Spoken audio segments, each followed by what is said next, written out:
Salut à tous et bienvenue sur Popculture. Aujourd'hui, review de la dernière Gundam Universe qui me faisait envie, que j'ai acheté pour moins de 10€. J'ai même payé plus cher de frais de port que de figurines sur Miami. Donc, la Gundam Universe numéro 05 de l'Unicorn Gundam 02 Banshee de l'anime Mobile Suit Gundam Unicorn. Je vais encore me répéter, mais voilà, c'est une gamme qui me plaît vraiment. Pour le moment, c'est le dernier qui me fait envie, mais vu ce que Damashi a annoncé récemment, je pense qu'il y en aura deux autres qui prochainement vont rejoindre ma collection, du moins quand ils seront disponibles. Comme toujours, un tour de la boîte, on change pas de modèle, hein, c'est toujours la même chose, un artwork devant, une boîte fenêtre, donc on voit le contenu, Gundam Universe en haut, le petit nom de notre Gundam là, Unicorn 02 Banshee. Derrière, des photos mises en scène, une bio, je vous lirai pas, les deux autres Gundam de la Wave, le Barbatos, qui est un Gundam que j'aime bien, mais que je prendrais pas vu les dimensions des épaules qui sont l'air totalement oversize, le Death Side Wing, qui est un des animés Gundam que j'aime pas trop, que j'aime moins. Sur le côté, le Banshee, encore une fois, pareil, là on a la suite de l'artwork, une chose en dessous, un plus gros, et au-dessus, on n'a rien. Alors, on met le sacoche de côté, on va monter ce qu'il y a déjà à monter. Comme sur l'Unicorn, on a la partie arrière à remettre, et le backpack. Voilà. Alors, je vais faire la comparaison maintenant, hein, c'est inévitable. Donc voilà, entre le Banshee et l'Unicorn, il y a des légères différences, mais grosso modo, c'est la même sculpture. C'est le même, de base c'est le même modèle, quasiment le même modèle de Gundam. C'est juste que la tête est différente, la peinture aussi, forcément, il y en a un qui est noir, l'autre est blanc, noir, bleu, un petit peu bleuté. Personnellement, je trouve que il rend mieux le Banshee, avec sa palette de couleurs, il est plus beau que l'Unicorn qui est un peu trop minimaliste, tout blanc et rouge comme ça, je le trouve un peu minimaliste. Je l'aime bien quand même, hein, mais on va dire que le Banshee a beaucoup plus de gueule. Un petit tour de la sculpture de plus près. Voilà, une tête légèrement différente avec l'espèce de corne qui, une fois déployée, a pas du tout la même forme. Sinon, à peu de choses près, c'est l'Unicorn mais en noir et or. Donc on a toujours une bonne sculpture, très belle sculpture, du Damashi forcément. Un page jump toujours réduit au minimum, sauf que c'est quand même celui qui a le page jump le plus travaillé avec l'Unicorn, vu que les parties dorées qui sont à même l'armure pouvaient pas être moulées séparément. Ouais, il est beau. Il rend bien, franchement. J'hésitais à prendre au début parce que ça faisait ça faisait limite doublon en fait avec l'Unicorn, qui a peu de choses près, ils sont identiques, mais honnêtement, une fois en main, je suis pas déçu. Déjà, il était pas cher. Et ensuite, mais il est beau, quoi. Il est vraiment beau comme Gundam. De dos, backpack bien plus noir que le reste de la figurine. Encore des parties dorées qui sont bien peintes, très bien peintes. Les réacteurs faits séparément, là derrière. Ah, il est beau.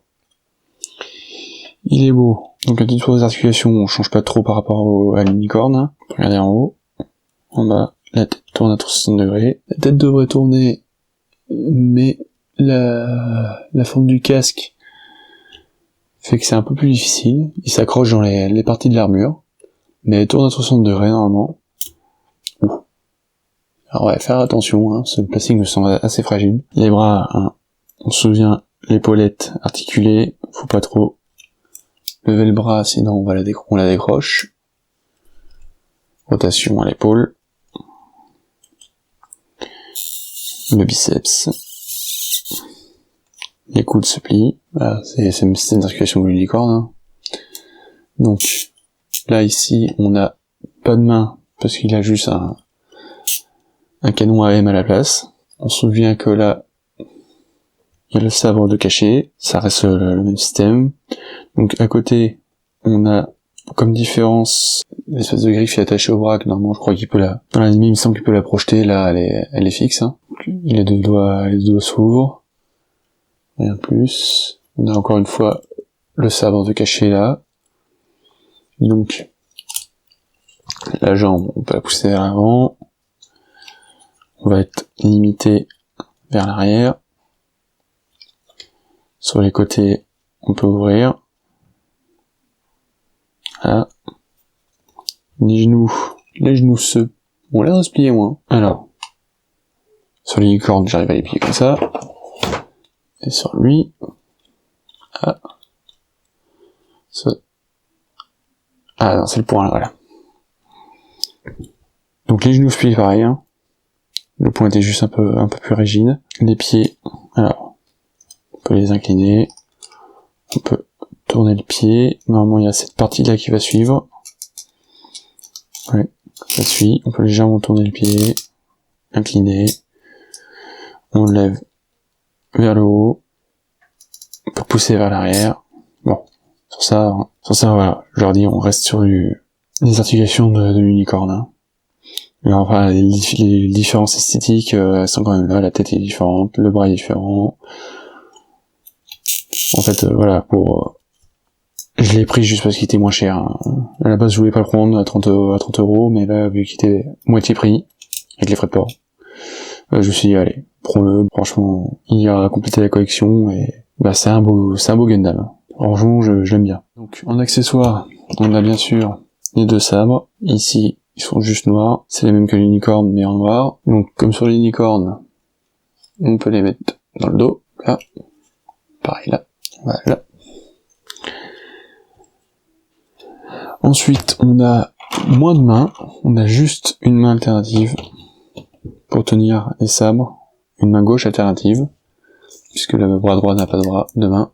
Donc, pour tenir les sabres, et encore, vu la taille de la griffe d'accrocher au bras, on va pas faire grand chose avec, hein. Là, déjà, j'arrive même pas à retirer la main. La main est un peu dure à attraper. J'arrive même pas à retirer la main. Ah, et bon. La joie. On va essayer de remettre celle-là. Ah, et bon. Ouais, là, pour le coup, c'est un peu con, hein. C'est vraiment, la griffe. Les doigts du bas de la griffe sont pas écartables. Donc, pour tirer les mains, c'est une véritable galère. Donc voilà. La main dedans, on peut y mettre le sabre. On a, comme j'ai dit tout à l'heure, les sabres alternatifs de cacher dans les avant-bras, avec, tant que j'y suis, je vais en sortir qu'une, la pièce d'effet du sabre, rose, encore une fois, réutilisation de pièce. Voilà. Je sors pas les deux, hein, c'est identique à chaque fois. Et après, on peut remettre le sabre là. Voilà. Donc, petite comparaison de taille. À gauche, je leur dis le Gundam Unicorn. À droite, le Tallgeese. Donc, forcément, même modèle, même taille. Le Tallgeese toujours un poil plus grand que ses comparses. Cette fois-ci, il rentrait pas sur le plan précédent. Donc, comparaison avec le RX-78-2. Donc, le premier Gundam Universe que j'ai eu. Donc voilà, une différence de quelques millimètres. Forcément, l'unicorne était déjà plus grand que celui-là. Et enfin, comparaison avec la 7 pouces de Duke Nukem par NECA et la MFX de Batman par Medicom Toy. Donc voilà, que dire, très satisfait. Ça reste toujours du Gundam Universe, hein, peinture minimum, des articulations plutôt bonnes, pas trop dynamiques non plus, on n'est pas sur la MFX ou la Figuarts. Pas demander trop non plus de flexibilité, on va dire, au Gundam. Mais voilà, moi je suis toujours satisfait pour ça, surtout quand elles sont bradées à moins 50% limite. Donc voilà, c'est tout pour cette review. N'hésitez pas à liker, commenter, à partager, et à vous abonner aussi. Et je vous dis à très bientôt pour une nouvelle review. D'ici là, portez-vous bien. Je suis en train de faire des photos pour la fin, et je me rends compte que c'est une putain de connerie ce machin. C'est inutilisable. On peut mettre le sabre dans la main et faire quelque chose de dynamique sans avoir forcément l'air d'un con avec ce truc. Donc voilà, c'est dommage. Là, c'est un point négatif. On peut rien donner, rien en faire. Alors que voilà, ça aurait rien coûté, je pense, à rajouter un point d'articulation pour piller les griffes ou alors pour écater justement les griffes sur les côtés, pour pouvoir libérer un peu plus la main. Je vais essayer d'en faire quelque chose pour mes photos, mais voilà, du coup c'est un point négatif.